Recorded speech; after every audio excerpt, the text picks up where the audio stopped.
आज कुछ चर्चा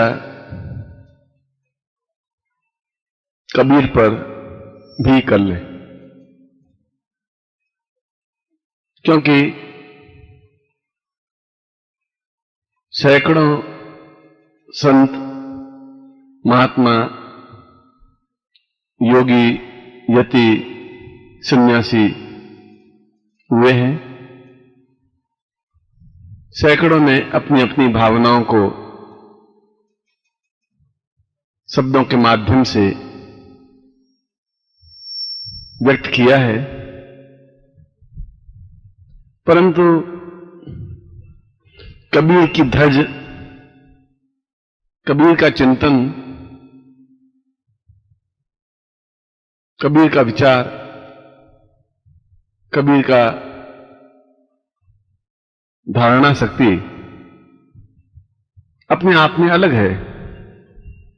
कबीर इन सब से परे हटकर है, चाहे वह सूर हो, चाहे मीरा हो, चाहे तुलसी हो,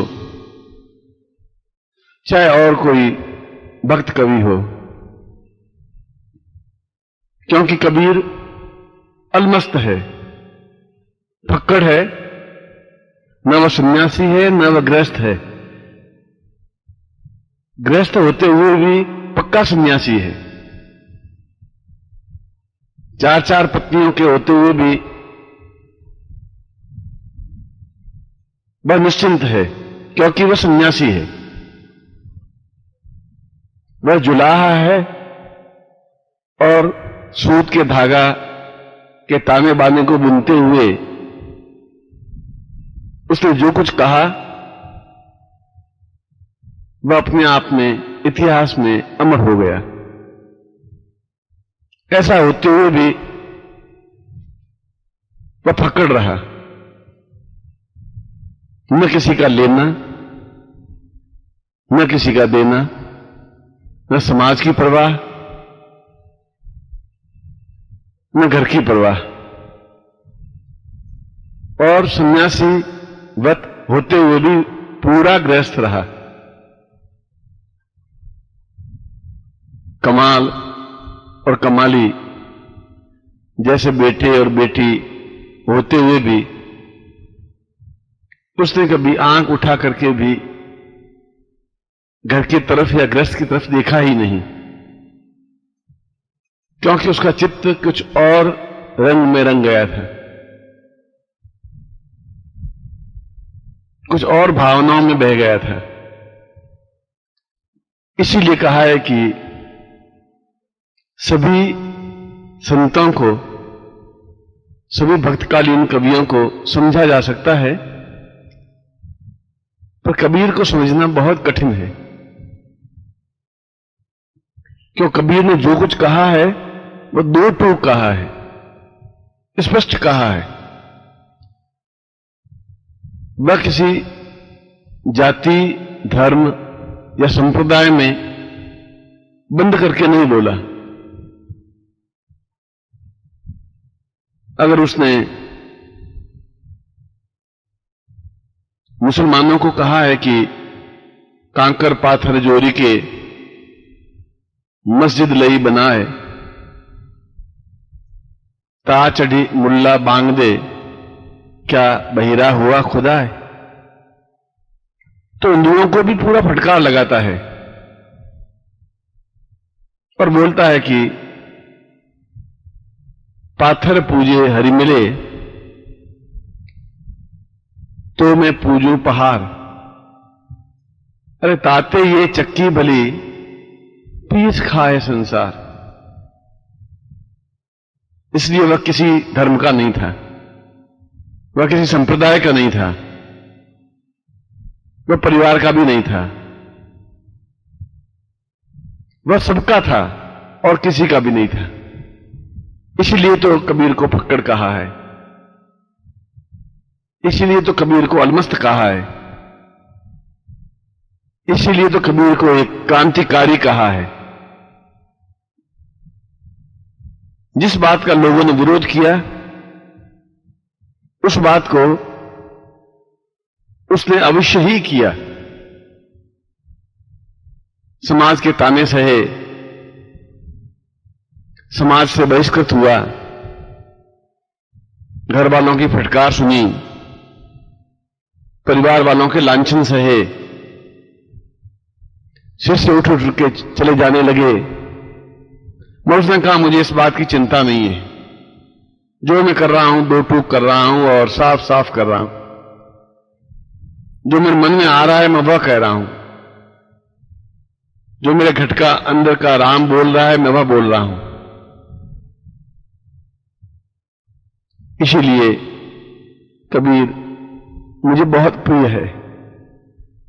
इसलिए प्रिय है कि वह डरपोक नहीं है, वह डरा हुआ नहीं है। उसने जिंदगी के मर्म को समझा है, जिंदगी की चेतना को समझा है, जिंदगी की धड़कन को समझा है। उसने समझा है कि दूसरों के दबाव में जीवन जी करके जीवन जिया नहीं जा सकता, दूसरों की आलोचना और प्रशंसाओं के बीच में सांस नहीं दी जा सकती, दूसरों की आंखों के माध्यम से जीवन को भोगा नहीं जा सकता, और दूसरों की आलोचनाओं, प्रशंसाओं, भावनाओं और विचारों के माध्यम से चल करके अपने मन की बात भी नहीं कही जा सकती। इसलिए कबीर ने कहा है कि जो कुछ कहना है दो टूक कहना है, साफ साफ कहना है, बिना हिचकिचाहट के कहना है और आंखों देखी कहना है। वो कहता है कि यह पंडित कहते हैं पोथिन देखी, मैं कहता आंखन की देखी। पोथी में लिखा हुआ है वह मर चुका है, वह समाप्त हो चुका है।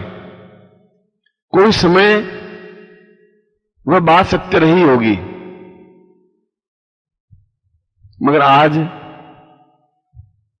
युग परिवर्तित हो चुका है। आज की धारणाएं अलग हैं, आज के विचार अलग हैं, आज का चिंतन अलग है। इसलिए पुराने ग्रंथों के चिंतन और विचारों के माध्यम से आज के समाज का सामंजस्य नहीं किया जा सकता। आज का समाज अलग है, तो आज के समाज के अनुसार ही जीवन को देखना पड़ेगा, भोगना पड़ेगा, एहसास करना पड़ेगा, पूर्णता देनी पड़ेगी। और इसलिए एकमात्र कबीर ऐसा हुआ है जो अपने आप में ही निराला रहा है। उसके दोहे, उसके छंद लोगों की समझ में आए ही नहीं। उसने पहली बार उल्ट बांसियां लिखी और लोग माथा पीटते रह गए, मगर उल्ट बांसियों को समझे ही नहीं। कबीर ने कहा कि बरसे कंबल भीजे पानी, कंबल बरस रहे हैं और पानी भीग रहा है, और लोग सिर पीटते रह गए कि इसका क्या अर्थ है, ये क्या कह रहा है कबीर। कबीर ने कहा कि तुम समझ नहीं सकोगे, तुम तब तक नहीं समझ सकोगे जब तक तुम अपने आप में अलमस्त नहीं बन सकोगे, निर्भय नहीं बन सकोगे, निश्चिंत नहीं बन सकोगे, अपने आप में पूर्ण अवधूत नहीं बन सकोगे। सही बन सकोगे तभी तुम अपनी बात को समझ सकोगे, तभी मेरी उल्ट बांसियों को समझ सकोगे, तभी मेरी भावनाओं को समझ सकोगे। मरते समय तक और मरते समय लोगों ने कहा कि काशी में करवट लेने से या काशी में मरने से आदमी स्वर्ग में जाता है, और काशी के पास एक स्थान है मगही, मगही में मरने से निश्चित रूप से आदमी नरक में जाता है। कभी इनका ऐसी बात है तो निश्चित रूप से मेरी मृत्यु मगही में ही होनी चाहिए, मैं काशी में मरना ही नहीं चाहता। और जब मरने का क्षण निकट आया तो अपने शिष्यों को, अपने अनुयायियों को कहा कि मुझे मगही ले चलो, मैं अंतिम सांस वहीं छोड़ना चाहता हूं। लोगों ने कहा तुम काशी में हो, स्वर्ग में जाने का यहां से सीधा रास्ता है। उसने कहा मुझे स्वर्ग में जाना ही नहीं है, मैं ये दिखा देना चाहता हूं कि ये पाखंड है, ढोंग है, ये छल है, ये पंडितों का बनाया हुआ एक माया जाल है, ये शब्द जाल है। अपने कर्मों से ही आदमी कुछ बनेगा। काशी में मरने से या मगही में मरने से स्वर्ग या नरक में नहीं जा सकता। और उसने अपने अंतिम दिन मगही में बिताए और अपने प्राण भी मगही में छोड़े, ये बताने के लिए कि मैं पाखंड का रास्ता नहीं अपना सकता, मैं ढोंग का रास्ता नहीं अपना सकता, मैं छल का रास्ता नहीं अपना सकता। यह सब कहने का भाव मेरा यह है कि जब तक आदमी खरा सोना नहीं होगा, दो टूक नहीं होगा, निर्भय नहीं होगा, निश्चिंत नहीं होगा, स्पष्ट बोलने वाला नहीं होगा, निडर नहीं होगा, तब तक जीवन का अर्थ भी नहीं समझ सकेगा, तब तक जीवन का मर्म भी नहीं समझ सकेगा, तब तक जीवन का आनंद भी नहीं ले सकेगा। इसलिए कबीर का एक एक शब्द हीरे मोतियों से तोलने लायक है। उसकी एक एक साखी करोड़ों करोड़ों हीरों से भी ज्यादा बढ़कर है। उसने जो कुछ भी कहा है, जिसके बारे में भी कहा है, खरा कहा है, स्पष्ट कहा है, आंखन देखी कहा है। और उस रास्ते पर चल करके ही आदमी पूर्णता प्राप्त कर सकता है, स्पष्टता प्राप्त कर सकता है, निर्भीकता प्राप्त कर सकता है, जीवन के आनंद को अनुभव कर सकता है, पूर्णता की पराकाष्ठा तक पहुंच सकता है।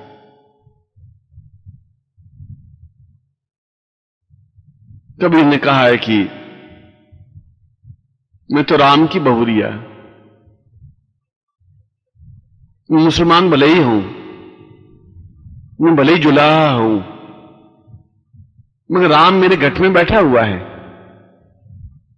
मेरे घट में अल्लाह भी बैठा हुआ है। मैं कोई भेद नहीं समझता। मैं इनसे भी आगे बढ़कर के यदि मैं किसी को समझता हूं तो वह गुरु है। जो गुरु की निंदा करता है उससे बड़ा कोई पापी नहीं है। जो गुरु की निंदा सुनता है उससे बड़ा कोई घटिया व्यक्ति नहीं है। जिसने अपने हृदय में गुरु को समाहित किया ही नहीं, स्थापित किया ही नहीं, वह न राम का प्यारा हो सकता है, न अल्लाह का प्यारा हो सकता है। वह तो एक कुकर की तरह, कुत्ते की तरह, श्वान की तरह जीवन भोता है, जिस जीवन का कोई मतलब नहीं है, जिस जीवन का कोई अर्थ नहीं है। वह जीवन तो अपने आप में एक उच्च, छोटा और तुच्छ है। और कबीर कह रहा है कि मैं दो टूक खरे शब्दों में बीच बाजार में कह रहा हूं कि जीवन के दो ही सत्य हैं, प्रेम और गुरु। तीसरा कोई शब्दकोश में है ही नहीं। इस पृथ्वी पर तीसरा कोई शब्द ही नहीं है। अगर कोई तीसरा शब्द है तो वो नकली है, ढोंगी है, पाखंडी शब्द है। कबीर कहता है कि कबीरा, यह घर प्रेम का, खाला का घर नहीं।